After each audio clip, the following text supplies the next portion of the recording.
फिर भूल जाऊं तो इज्जत का भी सवाल है। लोग कहेंगे इतना भी दिमाग नहीं है। वो एक आदमी बैठा ही रहता, नाम बताने के लिए इधर आ जाता। संत कबीर कहते हैं, यदि तुम परम धर्म को निभाते हो, कभी भी अपने धर्म से विचलित नहीं होते हो, तो तुम्हारे भीतर जो आत्मा है वो परमात्मा का काम करती है।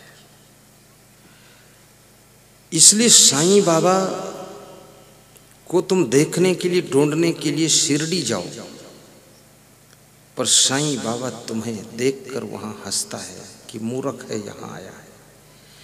क्योंकि साईं कहता है कि तेरा साईं तुझ में, वो कहता तेरा साईं तुझ में है और तू इधर इसमें क्यों खड़ा यहां है। महाराष्ट्र में शिरडी के पास मेरा प्रवचन था, कोपर गांव में, बनास गांव में। लोग बोले साईं बाबा के मंदिर चलो, तो मैं वहां गया। हम चले जाते जहां ले जाओ, कौन झंझट करे, जिद्दबाजी ठीक नहीं। मैं वहां गया तो मुझे साइड के रास्ते से ले गए, भीड़ में नहीं ले गए। अंदर पहुंचा तो वो भी रास्ता उसी भीड़ में शामिल हुआ जाकर।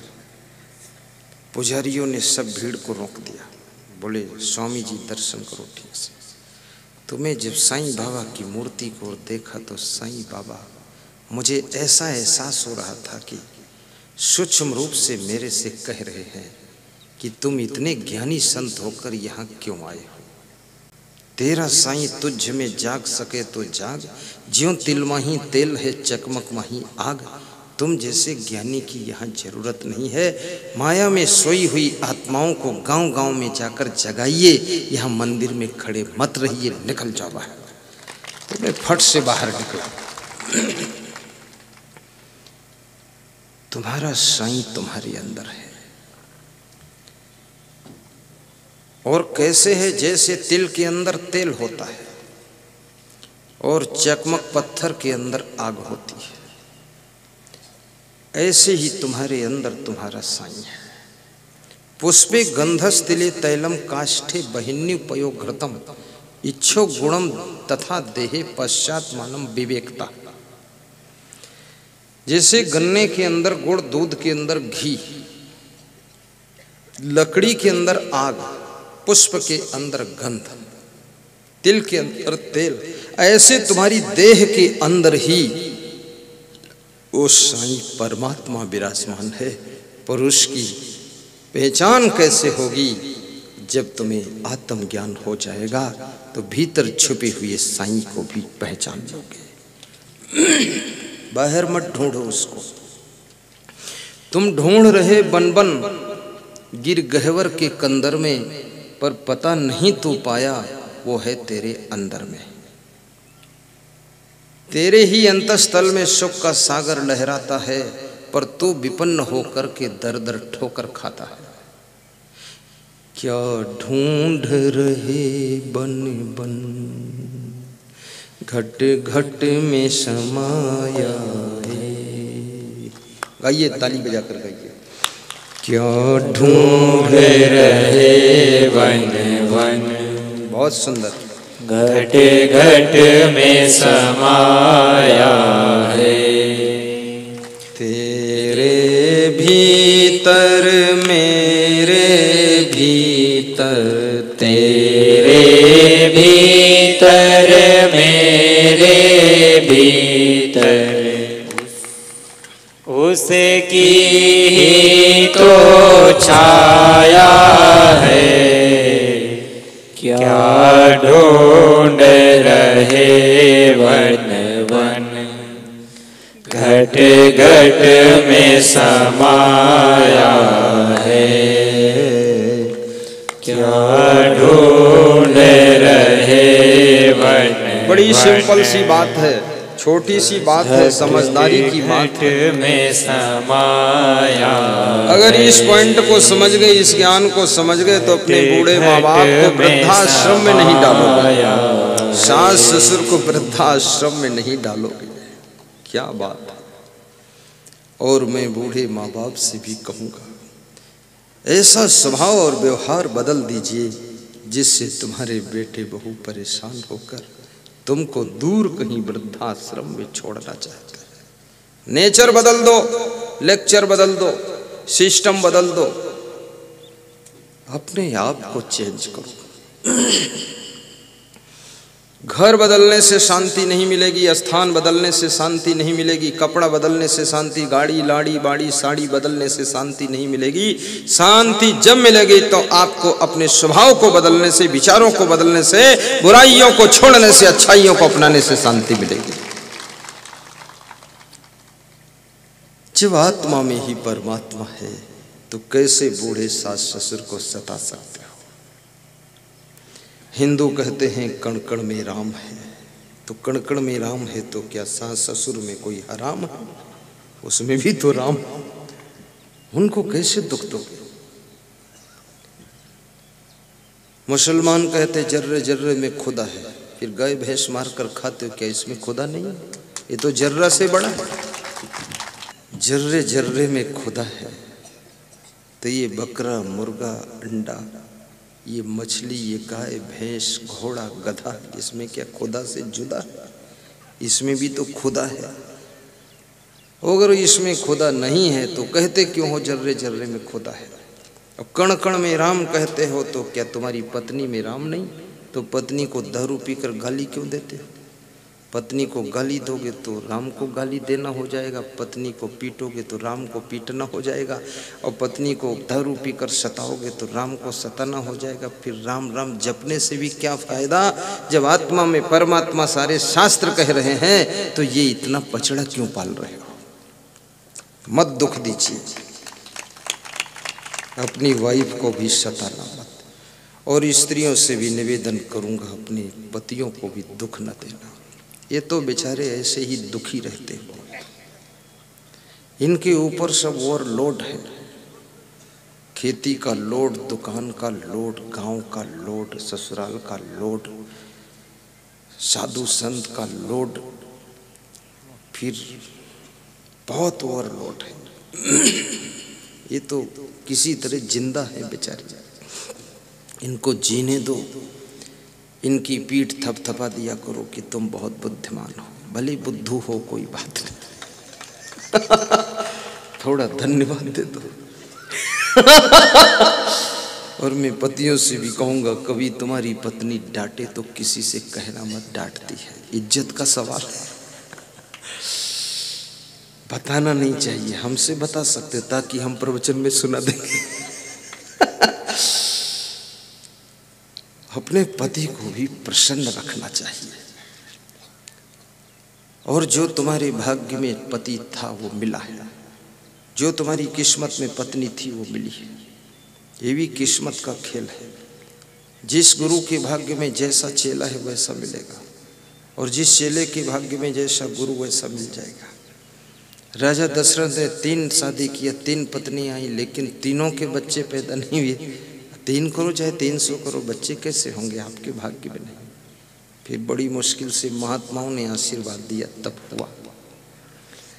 तो ऐसा समझो, अपने बच्चों के साथ भी अच्छा व्यवहार करो, क्योंकि आत्मा में परमात्मा का रूप छिपा हुआ है।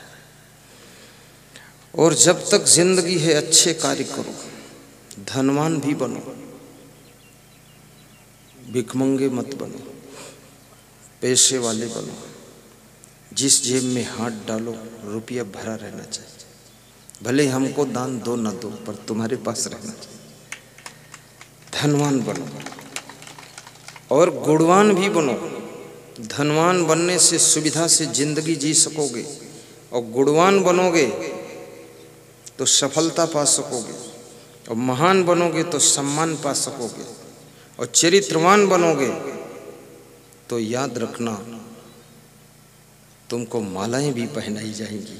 वैराग्यवान बनोगे तो मोक्ष प्राप्त करोगे।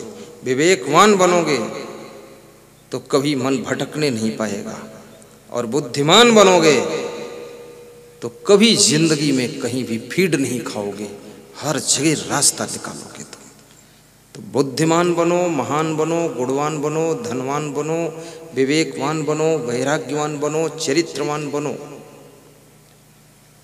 और पत्रकार भी बनो। आप अगर नेतागिरी के फंदे से बचना चाहते हैं तो अपने एक बेटे को पत्रकार भी बनाइए। छोटा मोटा पत्रकार होना चाहिए। पत्रकार को नेता भी डरता है और नेता को पुलिस वाले भी डरते हैं और पुलिस वाले वकीलों को डरते हैं। वकील जो है वो जज को डरता है और जज जो है अपनी पत्नी को डरता है।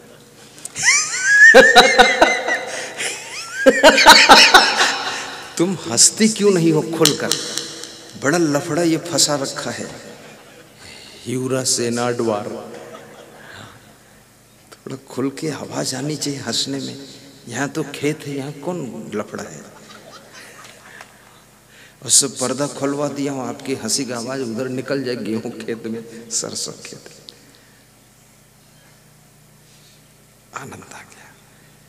सीधे बैठो। इसमें ऐसे कितने लोग जिन्होंने टीवी में भी हमको देखा है, हाथ ऊंचा करो।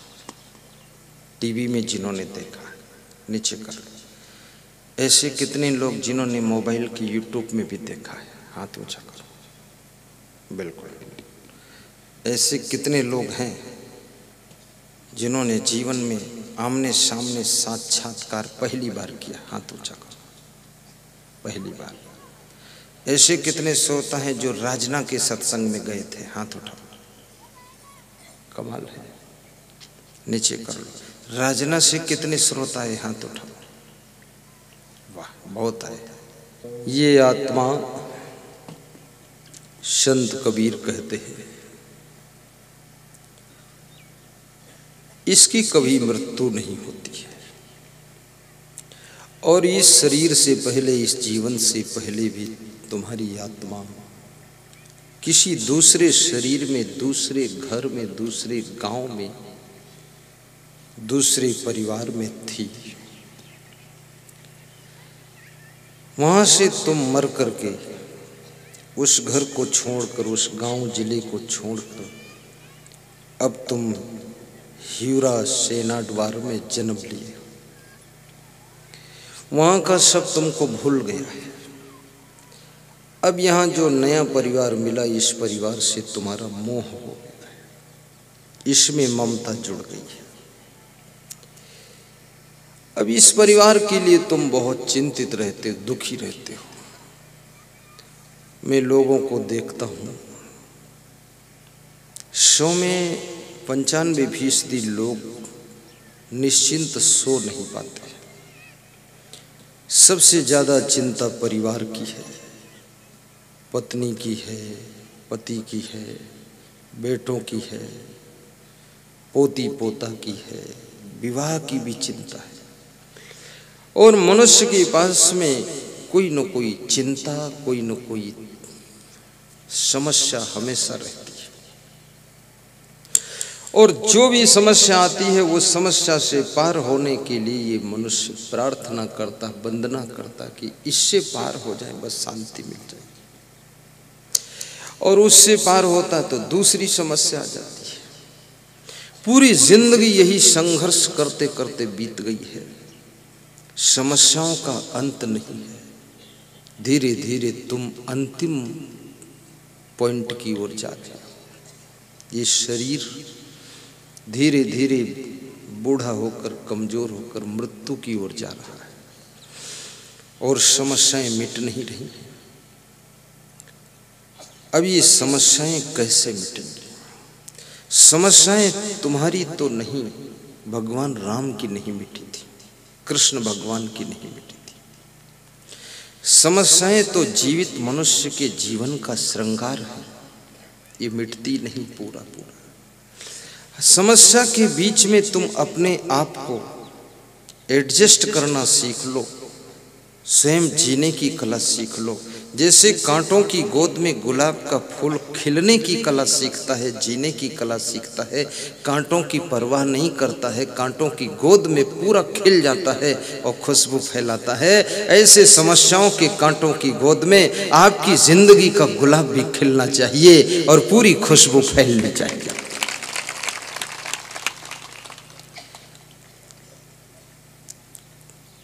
साहस टूटने न पाए, धैर्य छूटने न पाए,